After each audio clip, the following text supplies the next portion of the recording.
सबसे पहले ये बात आ जाती है कि पीसीओएस बेसिकली एक हार्मोनल डिसऑर्डर है और इसके होने के बाद बहुत सी फीमेल्स में मिसकैरेजेस का मसला, इनफर्टिलिटी का मसला, मंथली साइकिल की इरेगुलरिटी का मसला, फेशियल हेयर ग्रोथ का मसला बहुत ज़्यादा नजर आना शुरू हो जाते हैं। जब हम बात करते हैं कि ऐसी कौन सी रीजंस हैं जिस वजह से पीसीओएस का जो रिस्क है वो लोगों में बढ़ता हुआ नजर आ रहा है, उसमें इंपॉर्टेंट रीजन सबसे पहले आपकी जेनेटिक्स आ जाती है। जेनेटिक्स के बाद ओबेसिटी, वो फीमेल्स जिनका वजन उनकी हाइट के अकॉर्डिंग बहुत ज़्यादा है, वो ओवरवेट रेंजेस में आ रही होती है, उनमें पीसीओएस का मसला बहुत ज़्यादा होता है एज कम्पेयर टू उन फीमेल्स के जो नॉर्मल वेट में फॉल कर रही होती है। इसके अलावा डायबिटीज,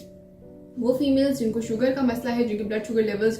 रैंडम फास्टिंग दोनों एलिवेटेड आ रहे हैं, बढ़ते हुए आ रहे हैं, उनमें बहुत ज़्यादा रिस्क होता है कि वो पीसीओएस के पेशेंट की विक्टिम हो सकती हैं। क्योंकि इन पेशेंट्स में ऐसा होता है कि शुरू में जब शुगर लेवल्स बढ़ रहे होते हैं तो इंसुलिन बहुत ज़्यादा बॉडी में बननी शुरू हो जाती है, लेकिन सेल्स जो है वो इंसुलिन को एक्सेप्ट नहीं कर पा रहे होते और इंसुलिन ब्लड स्ट्रीम के अंदर ही ज़्यादा हो रही होती है। जितनी ज़्यादा आपकी ब्लड स्ट्रीम में इंसुलिन के लेवल्स होंगे उतनी ज़्यादा बॉडी में वो वाले हार्मोन्स बनते हैं जो पीसीओएस को प्रमोट करते हैं। फीमेल्स की बॉडी में एंड्रोजन के लेवल्स जो है वो कम होने चाहिए, लेकिन इंसुलिन की ज्यादती की वजह से इन फीमेल्स के अंदर एंड्रोजन के लेवल्स बढ़ना शुरू हो जाते हैं जो डायरेक्टली फिर पीसीओएस को बॉडी के अंदर ले आते हैं।